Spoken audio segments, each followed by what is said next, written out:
Nick, Nick, Nick, Nick, Nick, Nick, Nick. Nickelodeon. Nick, Nick, Nick, Nick, Nick, Nick, Nick. Nickelodeon.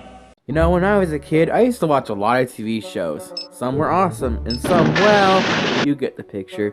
So I guess it's time to ask, does this hold up? Hey everyone, welcome to another episode of Does This Hold Up? In honor of Nickelodeon month, we're diving into an animated film from the year 2004. At this time, I was 9 years old, which is the exact age demographic not only for this film, but this show as a whole. I'm of course talking about the Spongebob Squarepants movie. Is it a movie that is for 9-year-olds for a reason, or does it appeal to me all these years later? Well, there's really only one way to find out. So the Spongebob Squarepants movie starts out with this odd pirate scene where they open a chest to find tickets to the movie, and they sing the opening theme song to the show. Okay, I mean, I like a general look at this scene, but it's kind of pointless. Speaking of pointless scenes, immediately after we go into SpongeBob's dream, which appears to look like a crime scene in front of the Krusty Krab. And why is there a crime scene? Because some guy got a Krabby Patty without fucking cheese. Not joking. I get this is SpongeBob, but even for SpongeBob standards, this is kind of stupid.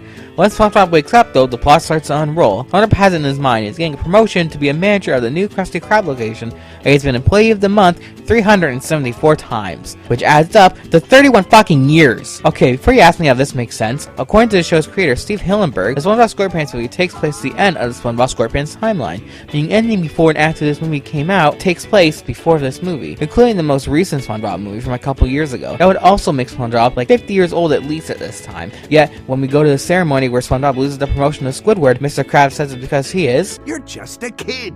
So, 50 years old is a kid apparently to Mr. Krabs? I'm guessing he said that though because SpongeBob acts like a kid. Anyways, if we backtrack a bit, we find out that Plankton is sick of Krabs' success, but has these all his plans in his vault, except for Plan Z. So what, the outfit is hard for you? Building a fucking computer while a piece of fucking cake, the fucking letter of the outfit though? That's like fucking Einstein shit right there. Anyways, enough nitpicking this shit, I'll be here all day otherwise. We then go to Plankton stealing King Neptune's crown for his plan, and we see that King Neptune looks completely different than he does in the show for some reason. I guess the age as this is the end of the SpongeBob timeline, but no one else looks any different, so like, what the shit, Hillenburg? He also has a daughter named Mindy who is voiced by Scarlett Johansson, which is pretty cool. But anyways, it turns out that King Neptune's a fucking asshole by sending his crown polisher to the dungeon for touching his crown, cause that makes sense, right? But enough of that shit, time to go to depressed SpongeBob who decides to deal with his pain by getting fucking drunk. No, really, him and Patrick get drunk off ice cream. Hey kids, are you ever feeling sad or depressed about something? Just drink your problems away. There will be absolutely zero consequences. I will give credit where credit is due though, as I actually really enjoy this scene and find it quite comical. Hell, he even wakes up next day in the bar and it's hungover. Like, my god, I'm actually sort of shocked they got away with all of this. However, we return to the Krusty Krab where King Neptune thinks Krabs stole his crown because Plankton framed him. After Krabs asks to let someone testify for him, hungover SpongeBob walks in and decides that this is the time to roast Krabs' ass on open fire. Neptune is about to execute Krabs when SpongeBob comes to his senses and offers to retrieve Neptune's crown in order to save Krabs' life.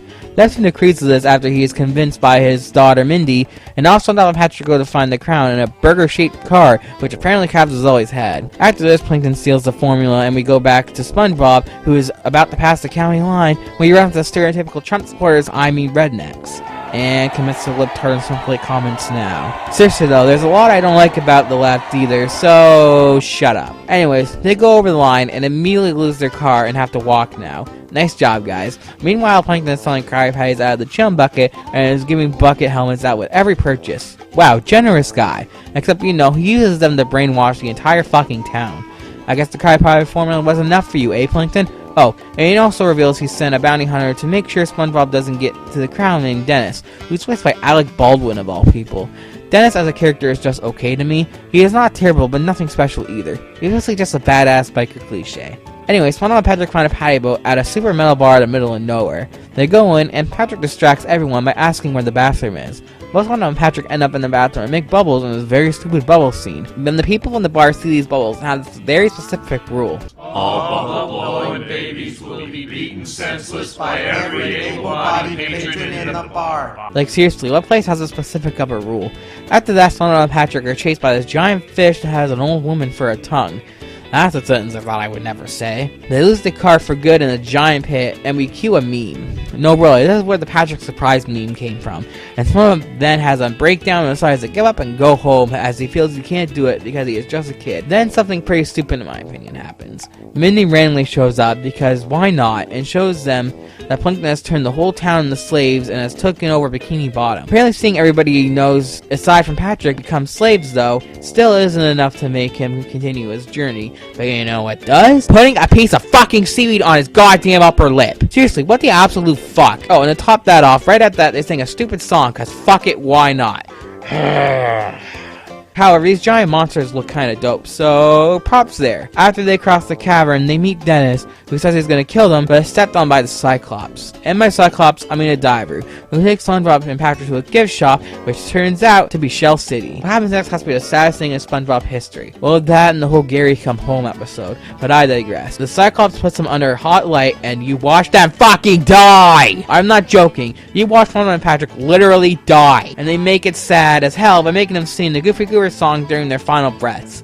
Even the pirates are crying for fuck's sake. But after that dose of depression, some bullshit happens to revive them. Their tears flow down a cord and blow a fuse, which causes the sprinklers to come on, and for SpongeBob and Patrick, along with all the other sea creatures, to come back to life, because fuck logic, they gang up on the Cyclops, and SpongeBob and Patrick escape the crown, and fuck up their way of getting home. Moo moo, guys. Anyways, to make reference that no kids watching this movie are going to understand, David Hasselhoff shows up and takes SpongeBob and Patrick back to Bikini Bottom, and shoots them down to the bottom of the ocean using his chest, and it just looks so fucked. Just watch it.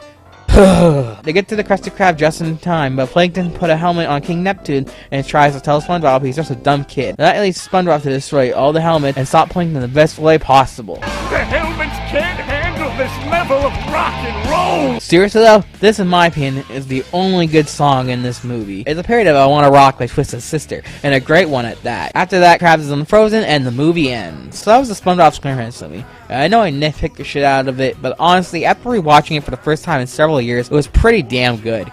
Yes, it definitely has its problems and stupid such pointless scenes, but the animation for the time is great. There were jokes that hit, the pacing is spot on perfect, and it never felt slow or boring. The one main thing I have to give this movie major props for is the overall message, which is that just because you're not super mature or you're kiddish, doesn't mean you can't do anything you want. I mean, yeah, I'm a 21-year-old adult male, but in a lot of ways, I'm like a big kid. Some people might tell me to just grow up and all that shit, but at least at this point in my life, that's not who I am. And the message shows that just because that's who you are, you can still do anything you want, and I love that. The reason I nitpicked this movie as much as I did, to be honest, was more for entertainment purposes than anything. It's been a while since I got angry in a review and thought, why not? So although I showed sore problems this movie has, please keep in mind that for the most part they're quite minor, and don't ruin the film in any way. And because of all of this, I feel the Spongebob Squarepants movie holds up. And there we have it, our second video of Nickelodeon month.